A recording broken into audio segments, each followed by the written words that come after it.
కావ్యని ఎలాగైనా సరే బతిమలాడి మళ్ళీ తన జీవితంలోకి తెచ్చుకోవడానికి నేను రెడీ అంటూ చిన్ని సీరియల్ లోపలికి రీ ఎంట్రీ ఇస్తూ వచ్చేసిన నిఖిల్.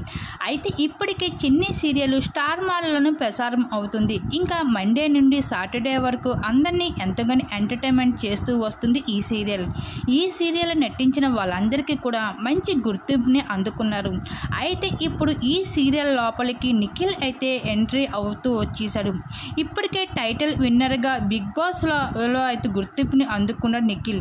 అయితే ఇప్పుడు సీరియల్లో నటించే అవకాశం కోసం కన్నా సినిమాలో నటించే అవకాశం కోసం ఎక్కువగా ఎదురు చూస్తున్న నిఖిల్ ఇప్పుడు హఠాత్తుగా చిన్ని సీరియల్లో చిన్న పాత్రలో ఎంట్రీ అవ్వడానికి కారణం కావ్య.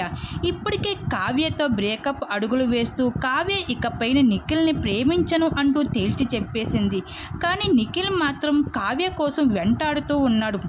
ఆఖరికి చిన్ని సీరియల్లోని విలన్ క్యారెక్టర్లో ఎంట్రీ అవుతూ కనిపించేస్తున్నాడు నిఖిల్. అయితే ఈ సీరియల్ పెద్దగా నిఖిల్కి గుర్తింపు ఇవ్వకపోయినప్పటికీ కూడా కావ్యతో కలిసి కన్విన్స్ ట్రై చేయడానికి ఈ సీరియల్ లోపలికి అడుగు పెడుతున్నాడు నిఖిల్. ఇంక తన ప్రయత్నాలు అయితే చేస్తున్నాడు. ఈ సీరియల్ లోపలికి అడుగుపెట్టి ఇంక కావ్యని ఎలాగైనా సరే కలవడానికి. మరి ఏమవుతుందో చూడాల్సిందే. దీన్ని మీరేమనుకుంటున్నా మీ అభిప్రాయం తప్పకుండా కామెంట్స్ షేర్ చేసుకోండి.